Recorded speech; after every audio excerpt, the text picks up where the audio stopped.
Gloria a Jesús, amados hermanos. Quiero recordarle, el 31 es el cierre de lo que se conoce como Halloween, pero nosotros tenemos un tiempo de intercesión desde esta semana. Hoy empezamos el glorioso ayuno. Si usted no puede venir a ayunar, hermano, yo le insto, le solicito, le motivo, le empujo. ¿Qué otro verbo puedo usar? Ayúdeme. ¿Qué más? ¿Qué otra cosa? Le redarguyo, le exhorto. Amén. Que usted también tiene que ayunar esta semana. Si no puede hacerlo aquí en la casa de Dios, hágalo en casa. Pero no se quede sin hacer un ayuno durante esta semana, porque usted cuando salga el viernes, que espero que esté, amén. Espero que venga, eso es lo primordial, que usted venga y nos apoye, que traiga su moto, su carro, para salir, hermano, a ministrar. Pero para salir tiene que estar ungido, para salir tiene que estar lleno de Dios. Es importante que usted se prepare esta semana. Esto es como cuando vamos a una fiesta y nos peinamos bien, nos bañamos bien y nos volvemos a echar doble champú. Pues ahora tenemos que hacer doble oración. Aleluya. Ya ve que ayer no hay muchos amenes. Yo le animo, hermano, y se lo digo con todo mi corazón y con mucha responsabilidad. Ayune, haga ayuno en su casa y únase, hermano, al clamor, ya que durante esta semana estaremos ayunando para salir a ungir las calles. A la gente no le gusta, a muchos hermanos en Cristo no les gusta, pero nosotros no agradamos a los hombres, sino que agradamos a Dios. Y tampoco lo hacemos para que a la gente le guste, sino que lo hacemos porque hermano, es una lucha, es una guerra espiritual que estamos peleando. Y nosotros, usted y yo sabemos, por lo cual salimos a ungir las calles. Y pues ya no tengo que explicarle después de 20 años. Entonces le animo a que esté aquí esa noche. Y si usted, hermano, quiere colaborar con aceite, con sal, puede hacerlo. Ya teníamos sal y aceite acá. Entonces, hermano, los grupos también van a estar colaborando. Y le pedimos que por favor colaboren también con las botellas vacías para echar el aceite. Bueno, ya que usted está sabido y anunciado, vamos a predicar esta noche. Y el tema de esta noche se llama "Hay que hacer la voluntad de Dios". Y acompáñeme a Juan 7:17. Juan 7:17. Este es el mensaje para hoy. 7:17. Gloria a Dios.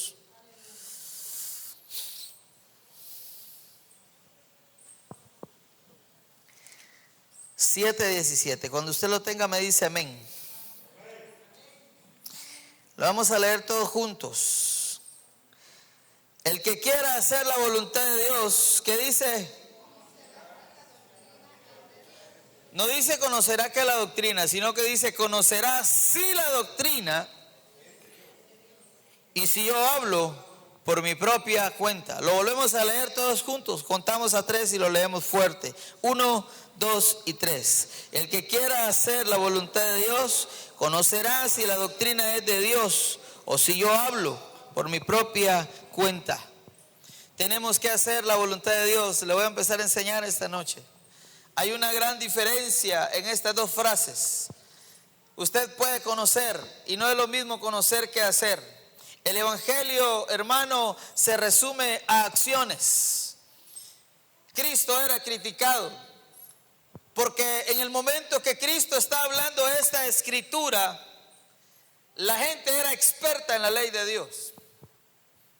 Desde la niñez los judíos aprendían la ley de Dios, sabían quién era su Dios, eran enseñados en muchas costumbres hebreas.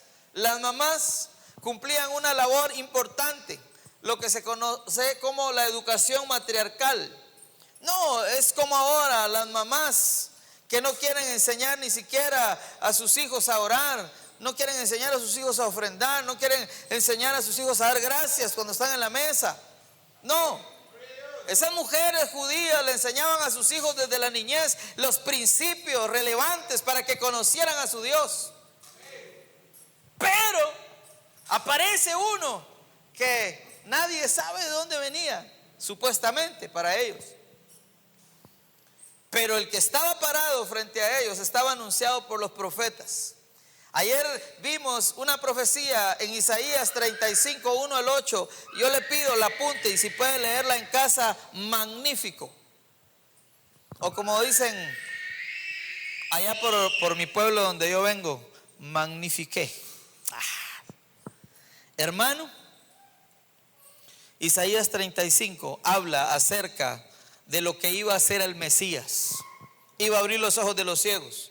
Los cojos iban a pararse, los mudos iban a hablar, los sordos iban a oír. ¿Está aquí?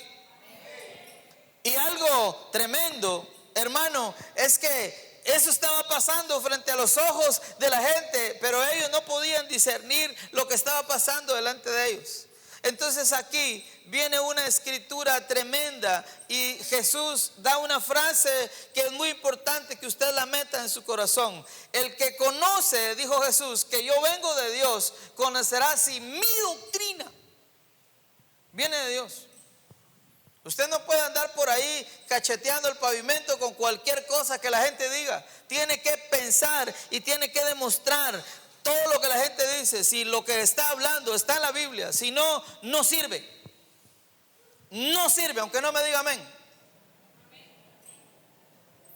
Y principalmente en este tiempo, que uno tiene que tener cuidado con lo que dice, con lo que escucha.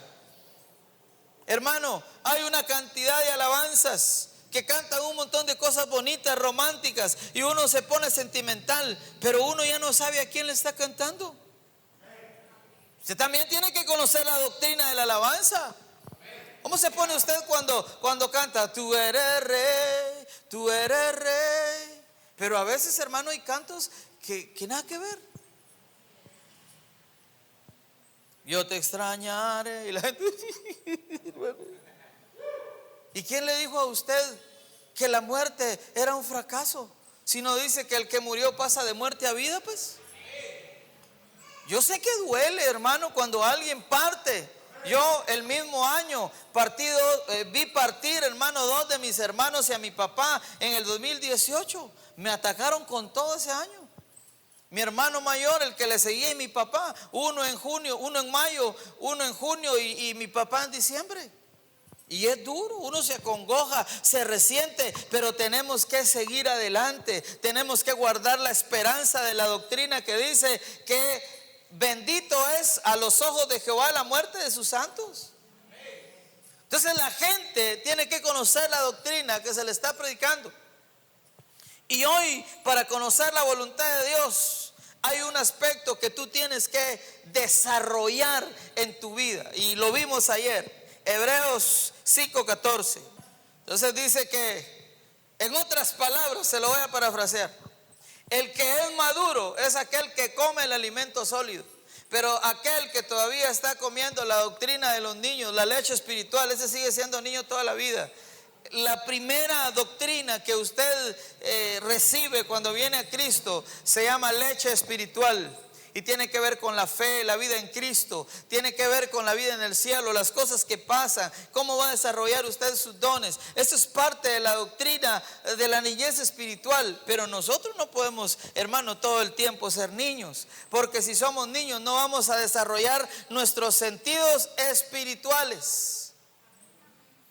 Si usted le da un billete de 100 a un niño, él va a la tienda y paga, no pide vuelto. Porque no sabe discernir qué es lo que tiene en la mano. Yo vi un video ahí, hermano, me lo mandaron en WhatsApp, de un niño que está quitándole las figuritas, el rostro a todos los billetes de 100. Aleluya. Me imagino que usted, si hubiera sido su hijo, cuando llegue lo corona, ¿verdad? De favores y misericordias. Ay, mi hijo tan lindo, mire, qué lindo corta el niño. Mañana va, ¡pah! ¿Sí o no? Él no sabe discernir. Él vio la figurita y le pareció calidad que todas eran iguales y las puso unas sobre otras, porque no sabía distinguir que lo que tenía ahí tenía un valor. De la misma manera, cuando el pueblo de Dios no se alimenta de la palabra sólida, hermano, va a empezar a caer en errores como un niño espiritual, va a empezar a actuar como un niño espiritual. Y el problema de esto es que la gente conoce la voluntad de Dios, pero no quiere hacerla. Esto es el evangelio. En el evangelio esto es lo que hace la diferencia de todas las religiones, que todos quieren ser religiosos, pero nadie quiere dejar de beber. Todos quieren ser religiosos, pero nadie quiere dejar a la mujer que tiene escondidas. Todos quieren ser religiosos, pero la gente no quiere dejar de robar. Quieren ser religiosos y llegar a Dios, hermano, con limpieza en su corazón, pero no quieren dejar el pecado que está ahí a la par de su alma. Y el evangelio, hermano, tiene una bendición que nos hace accionar a realizar la voluntad de Dios. Le leo esta parte preciosa, es decir, el continuo estar en el templo, el oír la palabra de Dios, hace que el cerebro se habilite para poder discernir. Los creyentes que leen y escuchan la palabra de Dios con frecuencia, mas no es conocer la voluntad de Dios, la dificultad es hacerla. Entonces el asunto no está en el cerebro, sino en el corazón. Para hacer la voluntad de Dios hay que tener valor, hay que tener determinación. Usted está aquí en la casa de Dios porque tuvo determinación. Dejó la comodidad de su casa, sus amistades, quizás parte de su familia, pero se vino a escuchar la palabra de Dios. Hacer la voluntad de Dios no es fácil. Vas a tener que renunciar a ti mismo, a tus círculos. ¿Está aquí? Vas a tener que moverte a tus amistades. Yo recuerdo que cuando empecé a ser cristiano estaba en tercero básico. Y todos los días al salir del colegio, estudiaba en el Alfa y Omega aquí, hermano, muchas gracias. Muy amable. Salíamos al parque a ver a las muchachonas, que no me escuche la Yaneli, no le van a contar. Si no me va a decir, allá en la casa, papi, allá en la casa. Pero le digo yo, ahí era ciego porque estaba inconverso, le decía yo. Y me iba, hermano, con todos. Pero cuando ya empecé a ser cristiano, entonces yo me le rajaba ahí por la gasolinera, la ESO, que ahora es la Puma. Ahí, hermano, retrocedía, ponía el stop, el pidevía a la derecha, hermano Lolito. Un día estaba jugando en el manglar, hermano, una chamusca. Fíjese que cuando no era cristiano, la chamusca empezaba temprano. A las 4 de la tarde terminaba a las 6. Cuando yo empecé a ser evangélico, la chamusca empezaba a las 5:30 y terminaba a las 7:30. ¿Por qué? A mí me gustaba estar ahí, pero venía llegando el culto a las 8. Y yo sabía que estaba mal, pero me quedaba echando mi partidito. Y llegaba a la casa a hacerme un baño ahí rápido y me venía corriendo, hermano, a escuchar nada más la palabra. Por supuesto era lo mejor, pero me perdía de la adoración, me perdía del tiempo de la adoración. ¿Por qué? Por algo, hermano, que era banal, terrenal. Yo podía jugar otro día que no hubiera culto. ¿Y cuántos de nosotros hemos perdido el tiempo así? Porque estamos haciendo otras cosas que no le agradan a Dios. Y los patojos empezaron a ver, hermano, ese cambio de patrón. Y entonces me llevaban a la fuerza, me empujaban. Y allá por las novedades les hacía la vuelta. A veces tenemos que romper ese círculo de amigos. Aquellos que no te bendicen, no te ensanchan. Mire, no todos los inconversos son malos, le tengo que decir. Hay personas inconversas, hermano, muy llenas de fe, muy llenas de Dios, muy llenas de sabiduría. Porque Jetro era inconverso y aconsejó a Moisés. Un buen consejo también está bien a la orden del día. Pero la mayor parte de gente que no tiene a Dios actúa en la carne. actúa bajo sus sentimientos. Y para conocer la voluntad de Dios y hacerla, tenemos que apartarnos de algunas cosas que no le agradan a Dios. Le voy a dar unos ejemplos. Uno de ellos se encuentra en 1 Samuel capítulo 3, verso 3. Vamos a leer el verso 8 y 10, pero le voy a narrar un poquito antes de leerla todos juntos. Algo interesante era de que Elí era el sacerdote en ese año. Era el sacerdote que cuidaba el templo. Era el sacerdote, hermano, que estaba a cargo del sacrificio y era el que dirigía todo ahí. Él tenía que ver que todo estuviera en orden. Pero tenía un problema, tenía 2 hijos perversos. Y él sabía, él conocía lo que hacían sus hijos. Él no le era desconocido, porque mire, hermano, cuando alguien hace algo malo, las cosas se riegan, ¿sí o no? La gente empieza a murmurar. Por eso es que nació aquel dicho, ¿verdad? Que cuando el río truena, se sabe usted la Biblia, ¿verdad? Que cuando el río truena es porque piedras lleva. Los abuelos que dijeron ese dicho no lo dijeron por gusto. La interpretación de ese refrán es que escondido dentro de muchas cosas hay un rumor que puede ser cierto. Es decir, que en los rumores no todo es falso. Y cuando la gente levanta un rumor, muchas veces lo levanta basado en las cosas que ha escuchado o ha visto. Entonces Elí de alguna manera tuvo que haber visto esas cosas. Él conocía la voluntad de Dios, pero no quiso actuar con sus hijos.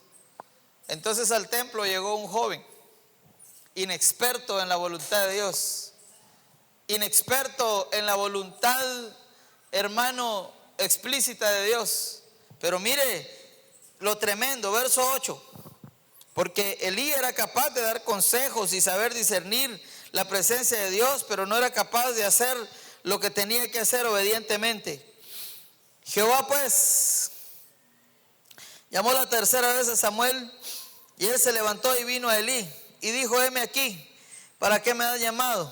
Entonces entendió Elí que Jehová llamaba al joven. Paremos un momento aquí. Le pregunto esto de la historia: ¿cuántas veces Dios llamó a Samuel? 3 veces. ¿Sí o no? Lo llamó 3 veces. Y todas las veces que lo llamó, no le respondió: ¿qué mandan? Ni le dijo: Dios, ¿qué quieres de mí? ¿O qué quieres hablarme? Porque él no conocía la voz de Dios. Él, Samuel, lo único que conocía era que había un sacerdote que dormía ahí en el templo junto con él. Y él pensó que Elí lo llamaba. Y las 3 veces que Dios lo llamó fue a Elí. Es decir, que se necesitan hombres ungidos que sepan discernir la voz de Dios, de dónde viene el mensaje del Señor. Mire, este mensaje tiene que ver hoy con la palabra, hermano. Porque en la alabanza había una guerra espiritual. Dios quería repartir, quería bendecir, pero mucha gente no estaba aquí. Andaba por ahí. Su alma, su mente andaba divagando. Y Dios así no nos puede llenar, no nos puede hablar, no nos puede confrontar, no nos puede quebrantar, porque no estamos aquí en espíritu, alma y cuerpo. Pero vamos a dejar eso ahí. Elí le aconsejó y le dijo: la próxima vez que te llame, dile: habla, porque tu siervo. Verso 9. Y dijo Elí a Samuel: ve y acuéstate, y si te llamare dirás: habla Jehová, porque tu siervo oye. Así se fue Samuel y se acostó en su lugar. Vino Jehová y se paró y llamó como las otras veces: Samuel, Samuel. Entonces Samuel dijo: habla, porque tu siervo oye. Ahora, ¿Elí conocía la voluntad de Dios? Sí. ¿Conocía la ley de Dios? Sí. ¿Conocía los estatutos de Dios? Sí. Era el sacerdote en ese año. Él conocía la ley de Dios, conocía los parámetros de Dios, conocía qué se tenía que hacer y qué no se debía de hacer. Pero aún así dejó escapar una buena oportunidad para que sus hijos heredaran el llamado de él, Al contrario, los dejó hacer lo que ellos querían, en lugar de enseñarles a hacer la voluntad de Dios. Es muy importante que nosotros a nuestros hijos les enseñemos a hacer la voluntad de Dios. Y la voluntad de Dios empieza con el respeto que le tengan a usted. Es tan doloroso cuando ya los hijos, hermano, ya ni los buenos días le dan a los padres. Si no respetan a sus padres, mucho menos van a respetar a Dios. Si no escuchan la voz de sus padres, mucho menos van a escuchar la voz de Dios. Y si no escuchan a sus padres, mucho menos van a escuchar los mandamientos escritos en este libro. Porque hoy la moda es que los patojos hagan lo que quieran. Y hasta los padres hoy les conceden todo lo que quieren a sus hijos. Si el hijo le dice, mira, anda lega porque el profe me puso menos, allá van los papás. ¿Se recuerda cuando usted perdía las clases antes? Lo ponían a sacar como un cuchumbo de veces los toneles, ¿verdad? Y lo ponían a llenar el tonel. Algunos jalaban agua del río, hermano, con sus cántaros. ¿Cuándo no iban a estudiar los patojos? Y muchos no habían cuadernos ni libros como hoy, que usted va a la fotocopiadora o al internet o escribe en el celular ahí el aparato digestivo, sus partes, y el celular le ayuda. Mañana, hermano. Antes, pero ni libros habían. Aló. Lo corregían a uno, porque la gente de antes quería que uno aprendiera la obediencia. Por eso cuando uno iba a una casa de Dios, la gente tenía un respeto muy grande y la gente era apasionada por cumplir las normas y las reglas. Pero eso se ha perdido en la humanidad. El corazón del hombre poco a poco viene más desenfrenado y necesitamos enseñarles a que conozcan la voluntad de Dios. Ese es el primer ejemplo. Elí sabía cómo era la voluntad de Dios, pero no la quería cumplir. Vamos a otra historia. Números 22, 7 al 13. Elí era sacerdote.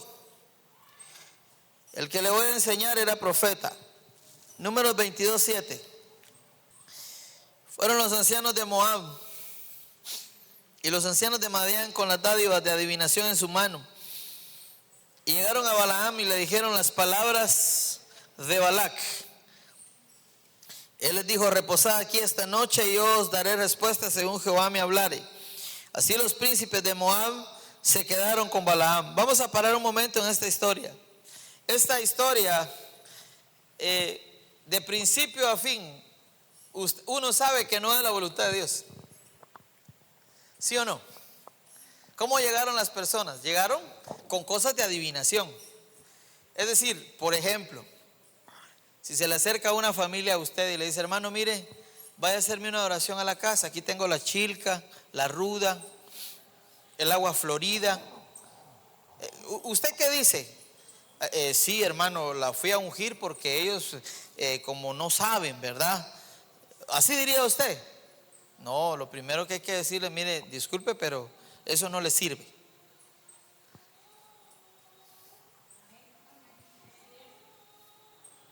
Y con mucha cautela, con mucha sabiduría, porque hay que enseñarle a la gente. ¿Aló? Sí.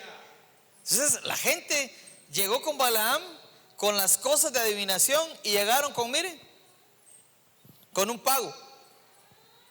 Porque el dinero hoy está haciendo que la gente se aparte de la voluntad de Dios. El dinero está volviendo locos a los hombres.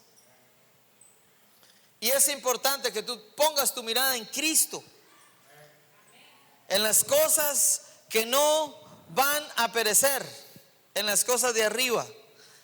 Dice Proverbios que las riquezas no nos acompañarán para el día del juicio, todas se van a quedar aquí. Tremendo. Nos quedamos en el verso 7, 8, toca el 9. Y vino Dios a Balaam y le dijo, ¿qué varones son estos que están contigo? Y Balaam respondió a Dios, Balac, hijo de Zippor, rey de Moab, ha enviado a decirme: he aquí este pueblo que ha salido de Egipto cubre la faz de la tierra. Ven pues ahora, ¿y qué dice? Y maldícemelo. Paremos, hagamos otra paradita aquí. Este es un comercial. Esta es una prueba fehaciente que usted no puede maldecir a la gente, mucho menos a un hijo de Dios, porque se echa doble condenación encima. Menos a sus hijos.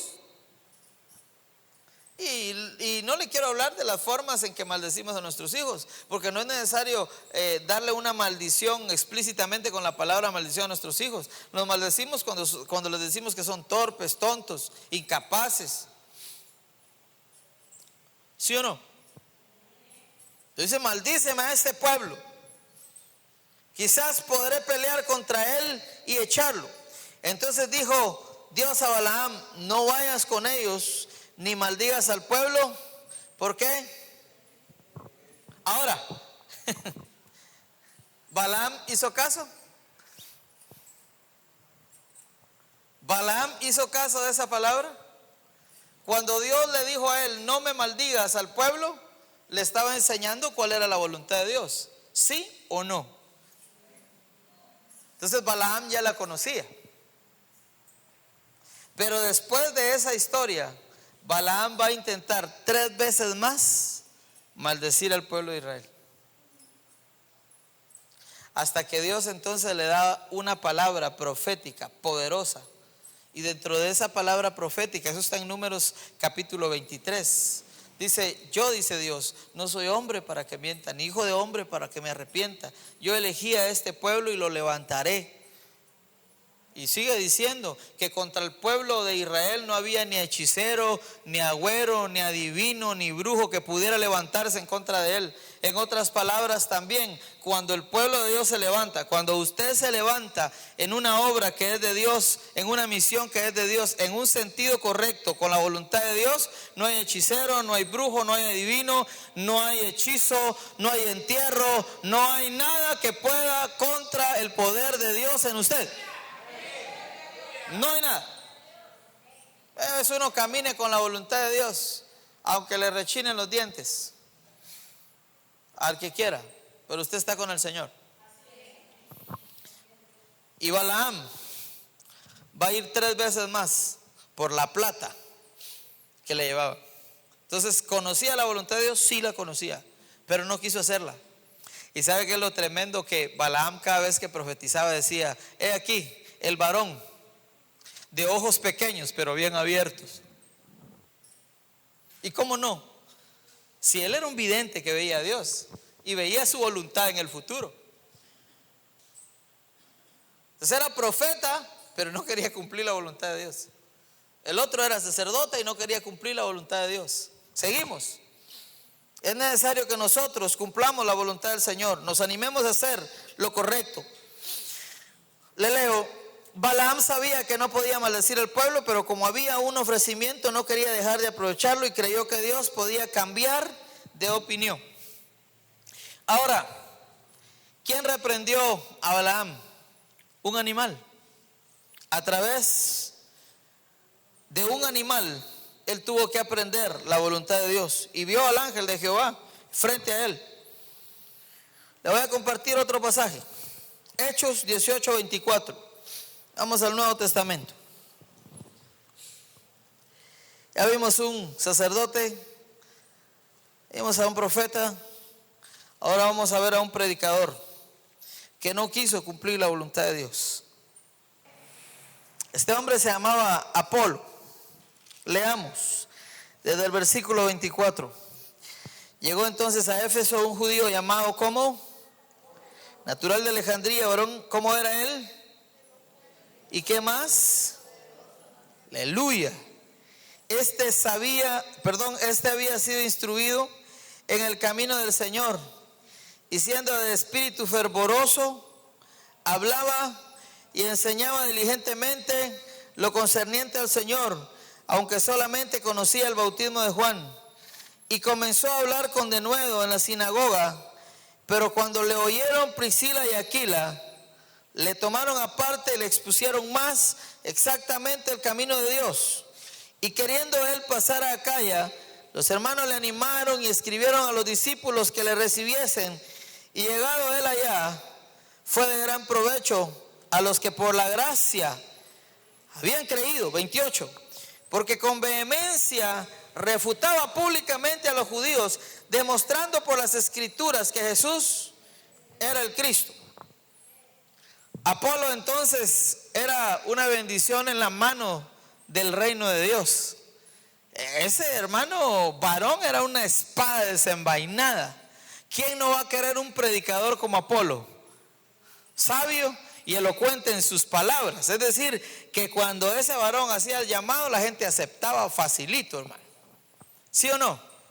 ¿Quién no iba a querer un pastor como Apolo? Era poderoso en las escrituras. Era un hombre, hermano, que tenía a cargo la instrucción de Dios en su vida y podía transmitirla, y eso es grandioso. Pero había un problema con Apolo. No le gustaba hacer la obra misionera. Había un problema con Apolo. No le gustaba ir a predicar a otras ciudades. Había un problema con Apolo. No le gustaba ir a donde lo mandaban, porque él quería predicar donde él estaba. Y se lo voy a demostrar con la Biblia. Y eso tiene una enseñanza muy grande para nosotros. Acompáñenme a 1 Corintios 16:12.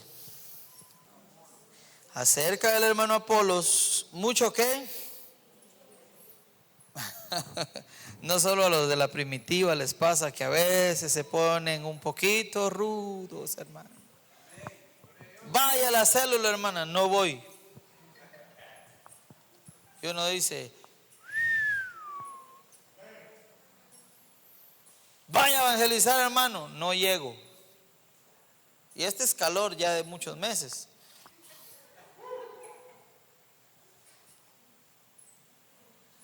Tengo otras frases ahí apuntadas. Ya le voy a dar vuelta a la hoja, espérese. Vaya a hacer la limpieza. Yo voy a la hora que yo quiero, hermano. A veces también el espíritu de Apolos anda por ahí. Dice que Pablo le rogó que fuera a hacer una misión. Ahora, mire, hermano, yo así, imaginándome este versículo, ¿verdad? Así, si el apóstol Pablo le hubiera pedido un favor, ¿cómo se hubiera puesto usted? Era un hombre poderoso, hermano. Era un apóstol grandioso. A uno lo hubiera tomado, mire, como un privilegio. Yo voy, hermano, yo voy en el nombre de Jesús, aunque tal vez no, yo voy, hermano, porque se lo estaba pidiendo el apóstol Pablo. Era un hombre sabio, elocuente, poderoso en las escrituras, pero no quiso ir a predicar. Ahora, yo no estoy diciendo que Apolos hizo lo malo en la Biblia, porque si usted sigue leyendo en la Biblia, Pablo incluso dice: Apolo regó, yo sembré, Apolo regó, y el crecimiento lo dio el Señor.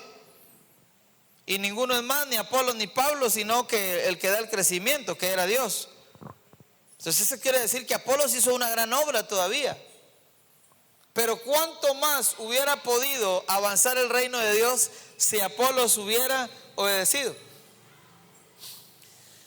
Un hombre que ahora es un profeta en la India muy famoso y venerado por muchos seguidores en el mundo, llegó a una iglesia evangélica porque en la universidad alguien le regaló un Nuevo Testamento y él vio que el Jesús de ese Nuevo Testamento era grandioso. Se fue a la iglesia, y en la iglesia, como él era moreno, como usted sabe que las personas que nacen en la India son un poco morenitos, no son negros, pero son morenitos. Y en esa iglesia respetaban a los blancos, a los canchitos. Entonces vino un hombre y se lo llevó para atrás y le dijo: atrás se sientan las personas como usted, adelante se sientan los blancos. Y dijo Mahatma Gandhi: pero ellos no son más espirituales que yo, ni menos espirituales que yo, porque en el Nuevo Testamento que yo leí, Jesús dice que los hombres son iguales delante de Dios. Lo leí a un hombre que se llamaba Pablo, que dijo que no hay acepción de personas. Entonces dejó el Nuevo Testamento ahí y se retiró. Y ahora, hermano, más de 30 millones de personas siguen a ese hombre. ¿Cuánto no hubiera hecho en el reino de Dios si aquel hermano con la unción de Dios lo hubiera pasado adelante?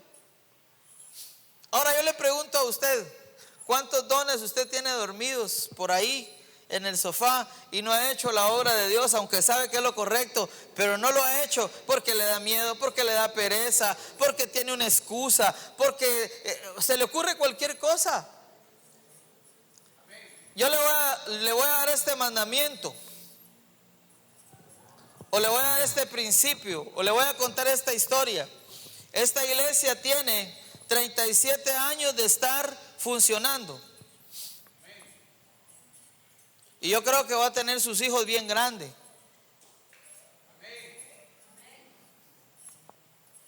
¿No tiene hijas?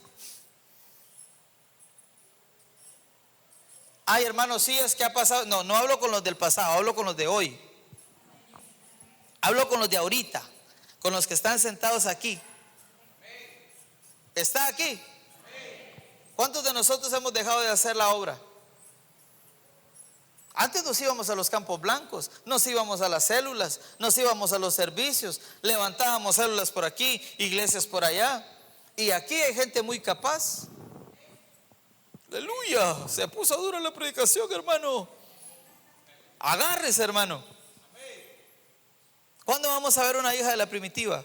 Cuando las familias se levanten y se organicen, hermano. Yo me voy al embarcadero y vamos a levantar una célula ahí. Hermano, yo me voy al laberinto y vamos a levantar un campo blanco ahí. Hermano, yo me voy a la arenera con tal hermano y con tal hermana y vamos a levantar una obra ahí. Así es como se ha levantado el reino de Dios, hermano. Así es como se ha levantado la gloria de Dios en cualquier misión. Cuando la gente decide dejar de conocer la voluntad de Dios para hacerla.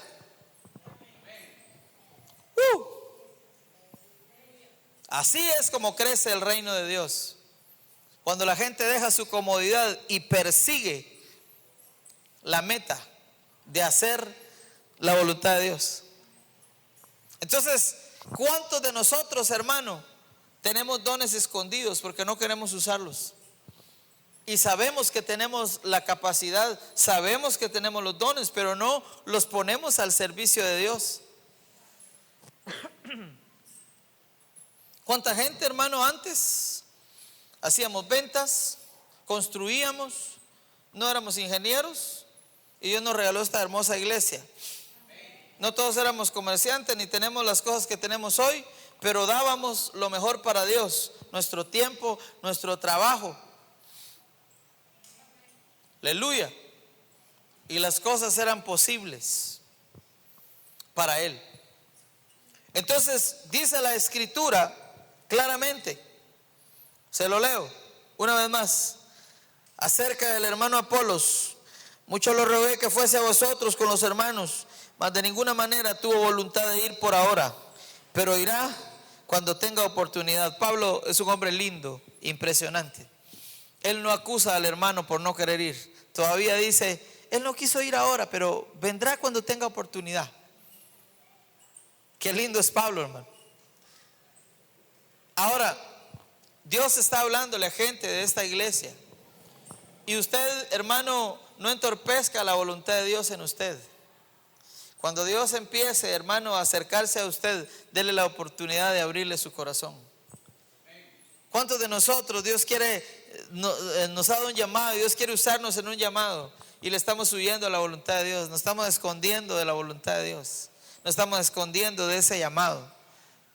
No esconda sus dones. Si Dios le dio a usted una tarea, cúmplalas en el nombre del Señor. De nada nos sirve que su trabajo sea diseñar interiores y para la casa de Dios nunca ha diseñado ni siquiera un mantel.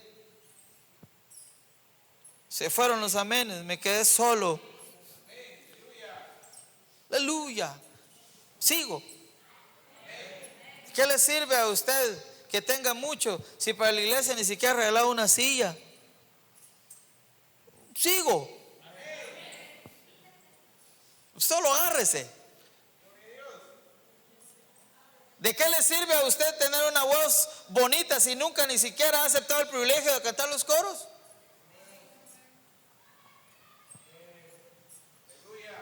¿De qué sirve eso? Ay, hermanos, que a mí lo que me gusta es predicar y nunca ha aceptado ni siquiera el privilegio de dar la apertura. Cuando le dan la apertura no llega a la iglesia o llega tarde para que no lo pongan.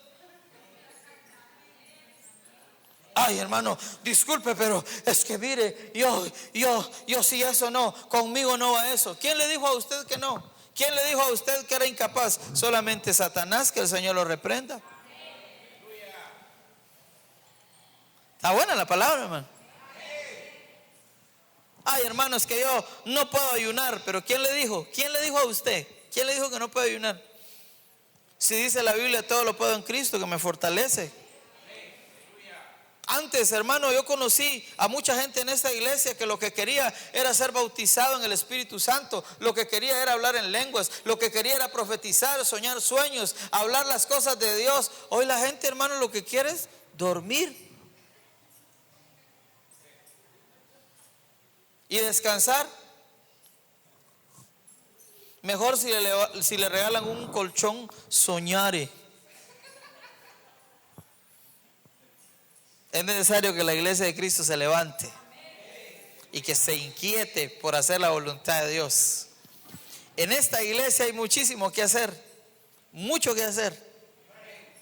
Lo que pasa es que no lo vemos o no queremos verlo. Entonces yo le insto a hombres y mujeres que nos levantemos para el Señor a hacer la obra, hacer obra de evangelista y que prediquemos a tiempo y fuera de tiempo. Quiero terminar de leerle esta parte de la enseñanza. ¿Cómo es que un hombre con estos recursos, con este bagaje ministerial, es decir, con todo el recurso que tenía, que con todo lo que tenía, que podía hacer el trabajo y ahora dice que no va, que no quiere? Amado, el problema no está en la mente, sino en el corazón. A mí me pusieron, le he contado, de presidente de jóvenes cuando tenía 10 meses de convertido. No me había graduado ni siquiera de tercero básico. No tenía una carrera. Y cuando estaba en la universidad en el último año, yo vine a renunciar con el pastor y le dije que iba a renunciar. Y cuando iba para mi casa, después de haber renunciado, el Señor me confrontó. Porque cuando yo estaba aquí, no tenía un título, no tenía el recurso. Y ahora ya era maestro de primaria, ya estaba por cerrar la universidad y estaba renunciando al llamado que Dios me había dado. Y esa noche el Señor me mostró en sueños que ahora era cuando tenía que hacer la obra, porque tenía más recursos para capacitar, para enseñar, para predicar, para compartir la palabra. Llegó un momento que aún no era pastor ni estaba pensando en pastorear una iglesia, y una hermana llegó conmigo en otra iglesia y me dijo: el Señor me muestra que usted estudia la palabra pero la desperdicia porque tiene que empezar a registrarla para empezar a enseñarla. Yo dije: pero ¿a quién sí? Y me fui con esa palabra y empecé a escribir en el 2005 devocionales, bosquejos de la escritura. Y sabe, llené 2 agendas, hermano. Bueno, 1.5. Una de 365 días y la otra de 6 meses, con enseñanzas. ¿Y sabe qué es lo curioso? Que de esas 365, si he predicado unas 20, serían muchas, porque cada vez que estoy estudiando una de esas, el Señor me habla que no es eso que quiere que enseñe, sino es otra cosa. Porque uno tiene que seguir la voluntad de Dios. Entonces tiene que prepararse. El don que Dios le ha dado, no lo abandone, no lo entierre. Hay que hacer la voluntad de Dios. Si el Señor le está hablando que deje, hermano, de hacer lo que no le conviene, lo que no le agrada a Dios, hágalo valientemente. Deje aquello que no agrada a Dios y vaya en pos del Señor, y vaya en pos del reino de Dios, vaya en pos de la eternidad y vaya en pos de la presencia de Dios. Y nunca, hermano, se va a arrepentir de lo que Dios le ha puesto en sus manos. nos damos cuenta de que Dios quiere hacer grandes cosas. Él tiene grandes planes para usted. ¿Cuántos me dicen amén? Dios recoge gente de todas las edades, los trae con un objetivo, pero a veces no se logra el propósito. Y no es que Dios no tenga el poder, y no es que ellos no tengan el conocimiento, porque ahora hay literaturas, hay Biblias electrónicas, hay una gran cantidad de información en internet, y pueden usar esa bendición y no lo hacen. Hoy usted no puede decir que no hay estudios. Entre un día a internet y se va a dar cuenta. Más de 50,000 páginas que tienen estudios bíblicos preciosos, lindos, maravillosos. Eso no existía hace 20 años, hace 30 años. Era, hermano, solo un sueño, una imaginación. Ahora los diccionarios bíblicos están puestos en internet. Pero lamentablemente la gente tiene tiempo para el WhatsApp, para el Facebook, para hacer TikTok. ¿Sí o no? Y para hacer cuanta cosa y tontería en el Facebook, pero no tiene tiempo para Dios. Y entonces nos estamos convirtiendo en una iglesia que conoce la voluntad de Dios, pero que no quiere hacerla. Entonces yo te invito, hermano, amada iglesia, a que te apuntes a hacer la voluntad del Señor. ¿Qué dice Romanos capítulo 12? Dice que la voluntad de Dios es buena, es agradable y perfecta. Entonces nosotros vamos a hacer la voluntad de Dios, aunque a veces nos cueste, hermano. Tenemos que hacerlo. Póngase de pie esta noche. Quiero orar por usted. Quisiera orar, hermano.